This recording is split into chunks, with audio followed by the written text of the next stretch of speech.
বাংলাদেশকে একটা নতুন বাংলাদেশ গড়ার স্বপ্নের দিকে জাতি যে তাকিয়ে আছে, সেই স্বপ্নের দিকে নিয়ে যাওয়া যাবে কি যাবে না, নাকি নতুন কোন নৈরাজ্য অরাজকতা আমাদেরকে আবার পিছিয়ে দেবে, সেই ফয়সালার বছর হচ্ছে এই 2025 সাল।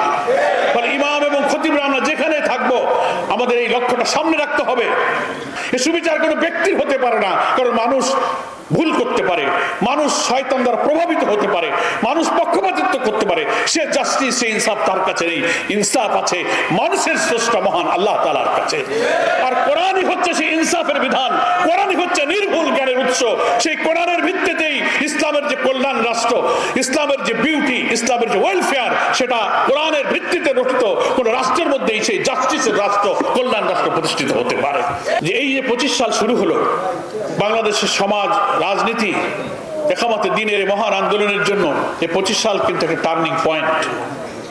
জাতীয় জীবনে, সমাজ জীবনে, রাজনৈতিক জীবনে, রাজনীতিতে, নির্বাচনে বাংলাদেশকে একটা নতুন বাংলাদেশ গড়ার স্বপ্নের দিকে জাতি যে তাকিয়ে আছে, সেই স্বপ্নের দিকে নিয়ে যাওয়া যাবে কি যাবে না, নাকি নতুন কোন নৈরাজ্য অরাজকতা আমাদেরকে আবার পিছিয়ে দেবে, সেই ফয়সালার বছর হচ্ছে এই 2025 সাল।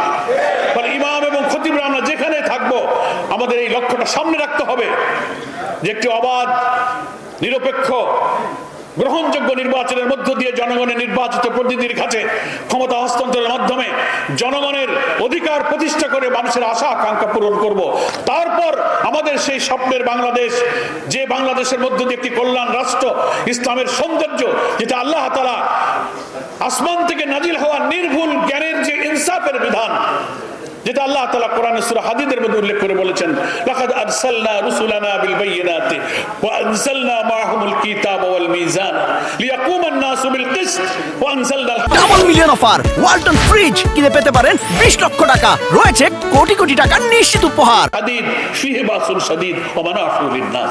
আমরা তো জানি কিতাব, মিজান, বাইয়িনা এসব রাসূলগণকে আল্লাহ তাআলা পাঠিয়েছেন গোটা বিশ্ব মানবতাকে, লিয়াকুমান নাসু বিল কিসত, সমস্ত মানব জাতি, হোল ম্যানকাইন্ড, মানব সভ্যতাকে কিসতের উপরে, সুবিচারের উপরে, জাস্টিসের উপরে কায়েম করার জন্য এই নবী রাসূল বিধান, বাইয়িনা, কিতাব, মিজান সবকিছু এই কারণেই এসেছে। এবং রাষ্ট্র শক্তির মধ্য দিয়েই আমাদেরকে সেই ইনসাফ কায়েম করতে হবে। ছাত্ররা গণ অভ্যুত্থানের স্লোগান দিয়েছিল, উই ওয়ান্ট জাস্টিস। আর আমার আল্লাহ কোরআনে বলছেন, ইয়াকুমান নাসু বিল কিসত। কিসত অর্থই হচ্ছে সুবিচার, এর অর্থই হচ্ছে জাস্টিস, এর অর্থই হচ্ছে সুবিচার। আর এই সুবিচার কোনো মানুষের শাসনে হতে পারে না, এই সুবিচার কোনো ব্যক্তির হতে পারে না, কারণ মানুষ ভুল করতে পারে, মানুষ শয়তান দ্বারা প্রভাবিত হতে পারে, মানুষ পক্ষপাতিত্ব করতে পারে। সে জাস্টিস, সে ইনসাফ তার কাছে নেই। ইনসাফ আছে মানুষের স্রষ্টা মহান আল্লাহ তাআলার কাছে। আর কোরআনই হচ্ছে সেই ইনসাফের বিধান, কোরআনই হচ্ছে নির্ভুল জ্ঞানের উৎস। সেই কোরআনের ভিত্তিতেই ইসলামের যে কল্যাণ রাষ্ট্র, ইসলামের যে বিউটি, ইসলামের যে ওয়েলফেয়ার, সেটা কোরআনের ভিত্তিতে রচিত কোন রাষ্ট্রের মধ্যেই সেই জাস্টিসের রাষ্ট্র, কল্যাণ রাষ্ট্র প্রতিষ্ঠিত হতে পারে। আর সেই রাষ্ট্র প্রতিষ্ঠার জন্য দেশের ইমাম এবং খতিবরা মসজিদকে, ওয়াজ মাহফিলকে, ঈদগাহ ময়দানকে, সমস্ত ধর্মীয় পরিবেশকে তারা কাজে লাগাতে পারেন।